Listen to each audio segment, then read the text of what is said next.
अस्सलाम वालेकुम। Thank you, बहुत शुक्रिया अली मुनव्वर।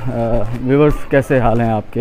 आई बिलीव कि आप लोग अच्छे होंगे, दिन आपका अच्छा गुजरा होगा। आज एक कल वीडियो बनाई थी लेट नाइट, बल्कि सुबह मैंने अपलोड की और वो आप लोगों ने देखा, उसे पसंद किया। आपका बहुत बहुत शुक्रिया, थैंक यू। बस एफएम की जानिब जा रहा हूँ, शाम हो चुकी है, 6 बज चुके हैं, जुम्मे का दिन है। जब आप इस वीडियो को देखेंगे उस वक्त तो खैर प्रोग्राम ख़त्म हो चुका होगा और रात को लेट नाइट इसे मैं अपलोड करूँगा कुछ एडिट करके। और तो वीडियोस आप लोगों ने पसंद की जितनी भी मैंने अपलोड की, और ठीक है, एक लिमिटेड व्यूज़ आ रहे हैं फ़िलहाल, ऐसा ही है, तो अच्छा लग रहा है। आप जो है वो हौसला अफजाई कर रहे हैं और जो चीज़ें मैं बताने की कोशिश कर रहा हूँ, हैं प्लान है मुस्तकबिल में, फ्यूचर में, क्योंकि अभी मैं आपको बहुत मज़े की बात बताऊँ। मैं सो रहा था तकरीबन 4:30 बजे, तो बच्चे ने बताया करके आपसे बाहर को मिलने के लिए आया था मैं। या तो एक लिसनर हैं और उनसे बाय फेस तो वो मुझे जानते हैं उससे पहले से, एज ए रेडियो जॉकी के लिहाज से आज पहली बार उनसे बातचीत हो रही थी। एक मिनट भाई, क्या हो रहा है? क्यों लड़ रहे हो? आपकी वीडियो बन जाएगी, आपके पापा को दिखाई जाएगी। छोड़ो ये सब, छोड़ो। टोपी गंदी करके जा रहा, बर्दाश्त कर रहा हूँ कब से। लड़ाई में कोई फ़ायदा नहीं है बेटा, क्या मिलेगा? अगर आप थोड़ा सब्र तहम्मुल से बात कर लेते, प्यार मोहब्बत से एक्सक्यूज़ कर लेता, कोई सॉरी कर लेता, तो होता ये सब कुछ। जानबूझ के टोपी गंदी कर रहा है भाई, जिसने भी किया है गलत किया ना बेटा, क्या फ़ायदा? अरे थोड़ा कंप्रोमाइज़ कर लिया करो बेटा। एक्सक्यूज़, अगर आपने गलती की तो आप सॉरी कर लें, उसने किए तो वो कर ले। अच्छा अब सॉरी कर लो, सॉरी करो, आ जाओ। टोपी गंदी करके अरे आ जाओ, कोई मसला नहीं, कल भी आपने यही रहना है, आ जाओ। नहीं, कोई चमाट नहीं बेटा, लड़ाई में कुछ नहीं रखा, बाखुदा हम इतने बड़े हो गए, लड़ के फ़ायदा कुछ भी नहीं हुआ। आपकी गलती, आप दोनों सॉरी कर लें। बोले मेरी गलती है तो मैं सॉरी करता हूँ, आपकी तो आप कर लें, दिल बड़ा करें। ओ दुनिया में सबसे बड़ा काम सॉरी करना है भाई, लड़ना नहीं है। लड़ने वाले मर गए, नामो निशान भी नहीं है, कोई फ़ायदा नहीं बेटा। चलो ख़त्म करो और आइंदा नहीं लड़ना, ठीक है? बड़ों तक बात चली जाएगी, फिर जाओ, चलो जाओ। तो बच्चे अस्सलाम वालेकुम बाबा जी, क्या हाल है? खैरियत? लड़ रहे ऐसे बच्चे, उन्होंने हटा रहे हैं, अगर लड़ाई ना करो। तो रास्ते में लड़ाई हो रही थी भाई, ये सब कुछ रिकॉर्ड हो गया और मैं इसको मेरा ख्याल है एडिट नहीं करूँगा ना, इसको जाने देना चाहिए। तो इस तरह की चीज़ें होती रहती हैं गली मोहल्लों में, बच्चे हैं, अब उतनी समझ बूझ तो है नहीं, होती हैं चीज़ें।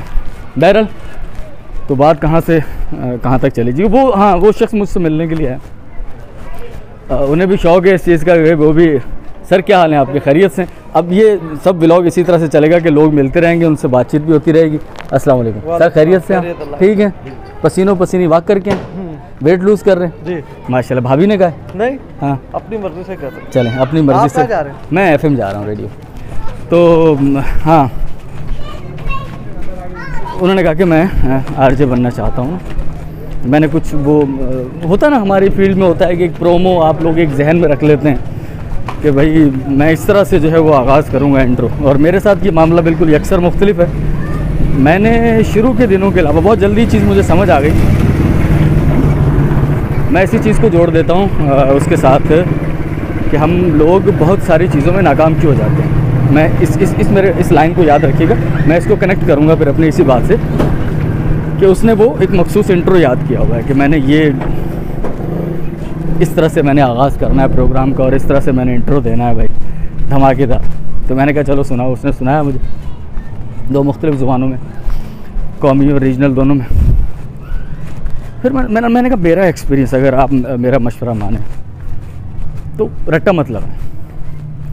हमारी नाकामियों में बहुत सारी चीज़ों में ज़िम्मेदार रट्टा सिस्टम है हमारा, हम रट्टा लगा लेते हैं बच्चों, स्कूल में, कॉलेज में, ये सब कुछ।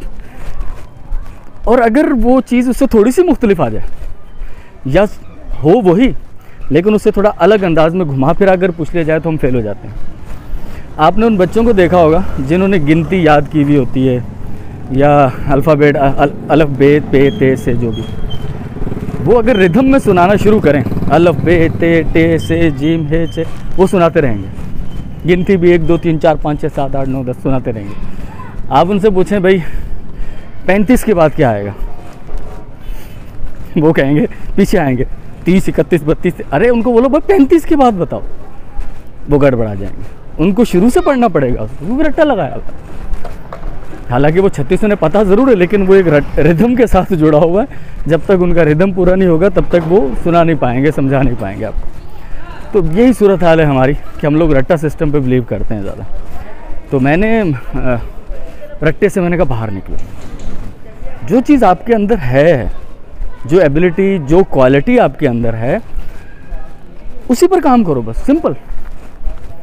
अब मुझे प्रोग्राम करने के लिए या आपसे बातचीत करने के लिए कोई एक्स्ट्रा तैयारी की ज़रूरत नहीं है। क्यों? मैं जब कॉपी करूँगा चीज़ों को, मैं जब लोगों को देख कर क्या लोग इस तरह से करते मैं भी इस तरह से करूँ, तब मैं फ़ेल हो जाऊँगा। मैं या तो फ़ेल हो जाऊँगा या थोड़ा अर्सा चलूँगा, उसके बाद फ़ेल होऊंगा। थोड़ा अर्सा कैसे चलूँगा कि जब तक तो मैं मेहनत करता रहूँगा, मेहनत से कॉपी करता रहूँगा, उसके लिए मुझे एक्स्ट्रा एफ़र्ट करनी पड़ेगी, वो चीज़ें याद करनी पड़ेंगी, तो तभी मैं कह पाऊँगा ना। क्योंकि वो मैं तो हूँ नहीं, मैं तो कोई और शख्स बन के आपसे बात कर रहा हूँ, मैं किसी को कॉपी कर रहा हूँ। जब आप किसी को कॉपी करते हैं तो आप नहीं रहते, आप कुछ और बन जाते हैं, कोई और शख्सियत बन जाते हैं। आप उसको प्रेजेंट कर रहे होते हैं, एक्स्ट्रा एफर्ट करनी पड़ती है। लेकिन अगर आप जो आप हैं, अगर आप वो प्रेजेंट करेंगे तो आपको कोई एक्स्ट्रा मेहनत नहीं करनी पड़ेगी। और आप जो हैं उसी चीज़ में अगर आप काम करेंगे तो आप कामयाब भी होंगे, है ना। अब यहाँ से रास्ता थोड़ा ख़तरनाक है, मैं वीडियो को यहाँ स्टॉप करता हूँ। ये आगे का मंज़र दिखाऊँ आपको, मंज़र दिखाता हूँ आगे का, ठीक है। यहाँ से मैंने गुजरना है, ये मंज़र है भाई। ये अभी तक मैंने आपको बताया था ना कि बारिशों के बाद सूरत हाल काफ़ी ख़राब है, तो बहुत सारी जगहों पर आपको फिर आँखें खोल के चलना पड़ता है। तो नॉर्मली तो आप इसे पुलिस रात कह देंगे, लेकिन ये पुलिस रात नहीं है। पुलिस रात बहुत ख़तरनाक चीज़ होगी। हम लोग मजाक में तशबीह दे देते हैं थोड़ी सी ख़तरनाक चीज़ को कि ये पुलिस रात है, ऐसा कुछ भी नहीं है। पुलिस रात इससे बहुत ख़तरनाक है। लेकिन बहरहाल तो सिलसिला कलाम वहीं से जोड़ते हैं। वो मंज़र तो आपने देख लिया वहाँ से गुजरने वाला। तो होता क्या है कि हम लोग चूँकि वो होते नहीं हैं तो हमें एक्स्ट्रा मेहनत करनी पड़ती है। और कितने दिन, आखिर एक दिन हम तंग आ जाते हैं, क्योंकि एक डबल पर्सनैलिटी, दूसरी शख्सियत को पेश करते करते हम लोग तंग आ जाते हैं। तो हम वो फील्ड ही छोड़ देते हैं, हम वो काम छोड़ देते हैं, ठीक है। तो इसलिए मेरा ये मानना है कि जो आप हैं वो आप पेश करेंगे ना, जब प्रेजेंट करेंगे तो आपको एक्स्ट्रा मेहनत नहीं करनी पड़ेगी और उसी के अंदर आपको कुछ पसंद करने वाले लोग मिल जाएंगे। हम ये समझते हैं कि हम चूँकि इतने अच्छे नहीं हैं, हमें कौन पसंद करेगा, हमारे काम को कौन देखेगा, तो इसलिए हम वो फलां बंदे का काम बड़ा मशहूर है तो उस काम को कॉपी कर लिया जाए। क्योंकि वो भी कामयाब है तो मैं भी कामयाब हो जाऊँगा। ठीक है, आपको कुछ कामयाबियाँ मिल तो जाएंगी, लेकिन लॉन्ग टर्म नहीं। मैं इसकी थोड़ी सी और मिसाल दे देता हूँ आपको। तकरीबन कोई 10 साल पहले की बात है। हमने देखा कि यार हम कुछ कारोबार करना चाह रहे थे, कुछ काम करना चाह रहे थे।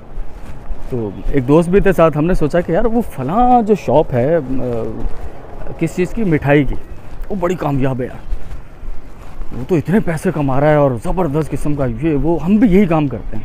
अब मज़े की बात है वो काम मुझे नहीं आता, मुझे उसकी अलब्बे भी नहीं मालूम, लेकिन हमने बोला यार हम जैसे उन्होंने किया वैसे हम कर लेंगे, इस तरह की दुकान खोलेंगे, ये करेंगे वो करेंगे, तो उनकी बिक्री है तो हमारी क्यों नहीं बिकेगी।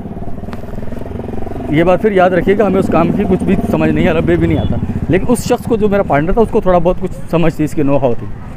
बहरहाल हमने काम शुरू किया। इन्वेस्टमेंट जो हमारी जमा पूंजी थी उस वक्त की, वो सब हमने लगा दी। और 3 साल के एक्सपीरियंस के बाद हम इस नतीजे पर पहुँचे कि जिसका काम उसी को साझे, कैसे वो मुहावरा है, क्या है वो, तो जिसका भाई जो काम है वो वही अच्छे तरीके से कर सकता है। आपको अगर आपके अंदर वो चीज़ नहीं है, आपके अंदर उस चीज़ की एबिलिटी नहीं है, तो किसी को देखा देखी उस जैसा बनने की खुदारा कोशिश ना करें जब तक आप में वो एबिलिटी ना हो। और आपके अंदर एबिलिटी ज़रूर है। हाँ, मैंने ऐसे लोग भी देखे जो कहते हैं यार हम में तो कोई चीज़ है ही नहीं। आप सब में, हर शख्स में कोई ना कोई एबिलिटी मौजूद है, क्योंकि कुदरत किसी भी चीज़ को ज़िंदा रहने का मौका नहीं देती। हम लोग कुदरत ज़िंदा रहने का मौका नहीं देती, मतलब ये है कि सिस्टम कुछ कुदरत का इस तरह का है, इसमें वही चीज़ सर्वाइव कर पाती है जिसके अंदर एबिलिटी होती है। नहीं होती तो वो चीज़ इंस्टिंक्ट हो जाती है ना, ख़त्म हो जाती है वो चीज़, वो रह नहीं पाती। ये नेचर का असूल है, कानून है कुदरत का। तो आप ये कभी मत सोचें कि आपके अंदर कोई एबिलिटी नहीं है।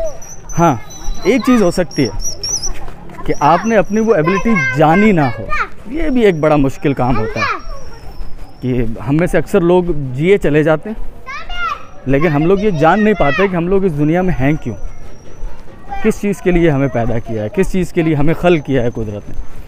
तो जिस दिन आप अपने मन में डूब जा पा जा सुराग़े ज़िंदगी, जिस दिन आप समझ जाएंगे इस चीज़ को कि आप हैं कौन, आप इस दुनिया में क्यों आए हैं, आपका काम क्या है, और जितने कामयाब लोग हैं इस दुनिया के अंदर, शायद 100% चले 90%, वो सब वो लोग हैं जिन्होंने ये जान लिया कि वो इस दुनिया में क्यों आए हैं। जब आप ये बात जान लेंगे कि आप दुनिया में क्यों हैं, आपको अपनी ज़िंदगी का मकसद मिल जाएगा एक अलग तरह से। चाहे आपको इस बात का पता चल जाए कि यार आप जानवरों की देखभाल अच्छी कर सकते हैं, आपके अंदर वो एबिलिटी होगी, जानवर आपसे हिल भी जाएंगे, आप जानवरों का व्यापार शुरू कर देंगे, आप उसी में कामयाब हो जाएंगे। आपको लगेगा कि यार आप पब्लिक डीलिंग बड़ी अच्छी कर सकते हैं, आप पब्लिक डीलिंग के काम में आ जाएंगे, आपको इस तरह का बिज़नेस शुरू कर देंगे जिसमें पब्लिक से रब्ता रहेगा, आप उसमें कामयाब हो जाएंगे। आपको लगेगा कि नहीं यार पब्लिक डीलिंग आप नहीं कर सकते, बिज़नेस करने की आप में स्किल नहीं, हो सकता है आप जॉब करने के लिए बने, आप एक अच्छे मैनेजर हो, आप मैनेजमेंट की फील्ड में कामयाब हो जाएंगे। तो ये कभी मत सोचिए कि मैंने बिजनेसमैन ही बनना है, मैंने मैनेजमेंट में ही जाना है, मैंने ठेलाई लगाना है, क्योंकि जिस चीज़ की आप में एबिलिटी है आप उसी में एक्सेल कर पाएंगे, उसी में कामयाब हो पाएंगे। दूसरे काम में हो सकता है आप अपनी रोज़ी रोटी तो कमा लें, आप अपना घर भी चला लेंगे जैसे तैसे करके, ज़िंदगी भी गुजार लेंगे, लेकिन कभी भी आप उस प्रोफेशन में स्पेशलिस्ट नहीं बन सकते, कभी भी टॉप पर नहीं पहुंच सकते। तो टॉप पर पहुंचे हुए जितने लोग हैं, सर खैरियत, टॉप पर पहुंचे हुए जितने लोग हैं इस दुनिया में, मेरा ये बिलीव है कि वो सब लोग ये बात जान चुके थे कि वो किस मकसद के लिए हैं, और उन्होंने कॉपी नहीं की। उनके अंदर जो चीज़ थी उन्होंने वही दिखाई, और उन्होंने वो चीज़ दिखाई, वो एबिलिटी उनके अंदर थी, और वो उसमें कामयाब हो गए। चले FM नज़दीक आ गया, तो बकिया जो आखिरी इंट्रो है वो FM पे जाके देते हैं। हाँ तो व्यूअर्स FM पर पहुंच चुके हैं, बेल बजा दी है, देखते हैं कि अब कौन ज़ात शरीफ आते हैं डोर पर। अमूमन होते हैं हमारे MB साहब हैं, हमारे जो हेल्पर हैं, हमारे मददगार, वही खोलते हैं, देख लेते हैं। तो आज है 7:15 बजे प्रोग्राम, और आज के दिन होता है, फ्राइडे को होता है कि हम कोई ना कोई टॉपिक डिस्कस करते हैं, तो देखते हैं। और यही है जनाब, MB साहब भी आए हैं, बहुत शुक्रिया भाई, थैंक यू। अरे भाई कोई लाइव वीडियो नहीं चल रही, मैं अपना व्लॉग बना, लाइव वीडियो नहीं है, अरे लाइव वीडियो नहीं है अल्लाह के। अच्छा, थैंक यू। और भाई वो कैमरे पर नहीं आते इस तरह से, इस मामले में ख़ास से कॉन्शियस हैं वो कि हाँ, ये वजह पता नहीं क्या है, लेकिन होती है हर बंदे की भाई ज़ाती। कौन बैठा हुआ है? मैडम बैठी हुई हैं, जावेद साहब भी हैं, मैडम भी हैं, बस स्टूडियो में बैठे हैं, ऑफिस में मेहमान बैठे हैं ऑफिस में। चलें ठीक है जी, तो ठीक है, मैं अभी बाहर ही बैठ गया हूँ, तो अंदर स्टूडियो और ऑफिस सब कुछ है, तो मैडम भी बैठी हुई अंदर, वो भी वीडियो पर तो आना पसंद नहीं करती ना इस तरह। तो यहीं पर ख़त्म करते हैं आज के व्लॉग को। तो मुद्दा बेरब्त बातें थी, लेकिन उन बेरब्त बातों में जो चीज़ मेरे माइंड में काम कर रही थी वो ये थी कि हम लोग अपनी ज़िंदगी को, चाहे हमने एज ए प्रोफेशन, चाहे कुछ भी, हमारे जो अंदर की एबिलिटी है, जो हमारे अंदर शौक़ पाया जाता है नेचुरल किस्म का, अगर आप उसको लेकर चलेंगे तो आप ज़िंदगी में ज़्यादा अच्छे तरीके से कामयाब हो पाएंगे, बल्कि कामयाब हो पाएंगे ज़्यादा। क्योंकि आपने कहीं पढ़ा, मैंने, मुझे याद है शायद वासिफ़ का ये कॉल है कि जो काम तुम कर रहे हो अगर तो वो तुम्हारा इश्क है तो तुम्हें लगेगा नहीं कि तुम काम कर रहे हो, क्योंकि तुम्हें लगेगा कि तुम इश्क कर रहे हो। अच्छा, तुम्हें पता कैसे चले कि यार ये काम, इस काम में, इस प्रोफेशन में, इस हैबिट में कुछ भी मेरा जुनून है, मेरा इश्क है। हर वो काम जिसमें आपको बुलाया जाए तो आप दिन रात की तमीज़ ना देखें, और उसमें आपको पैसे कम भी मिलें तब भी आप करने को तैयार हो जाएं, और उस काम को करते हुए आप कभी बददिल ना हो। कभी नॉर्मली हम थोड़ी सी देर के बाद बददिल हो जाते हैं, तो वो काम आपका जुनून है। तो अपने जुनून को ही अपना प्रोफेशन बना लें, अपने शौक़ को अपना प्रोफेशन बना लें। आपका प्यार, आपका लव, तो लव और प्यार करने से तो मेरा ख्याल है कोई नहीं थकता। चलें, नेक्स्ट वीडियो में फिर आपसे मुलाकात होगी। आरजे अली मुनव्वर, हम लोग यहीं रैप अप करते हैं सब चीज़ों को। नेक्स्ट वीडियो तक के लिए वीडियो को लाइक कीजिएगा अगर आपको पसंद लगे। वही बात कि अगर कोई कनेक्टिविटी फील हो आपको लगे कि मेरे शहर का बंदा, मेरे गांव का बंदा ऐसा है कि इससे रब्ता रखा जाए। हाँ भाई, एक्स्ट्रा ऑर्डिनरी हम में कुछ नहीं है, यही चीज़ है जो आपके साथ मैं बयान कर रहा हूँ। कोई लफाजी नहीं है, कोई रट्टा नहीं है, ये सब कुछ फिल बदी जो भी माइंड में आया वो इसी तरह से चलेगा। कुछ चीज़ें आपको दिखाने की कोशिश कर देंगे, और जो अपने शौक़ हैं वही सामने पेश करेंगे। अगर आपके शौक़ और हमारे शौक़ मिल जाएं तो फिर किसी ने क्या खूब कहा था कि खूब गुजरेगी जब मिल बैठेंगे दीवाने दो। वीडियो को, चैनल को सब्सक्राइब कीजिएगा। लव यू, बहुत शुक्रिया।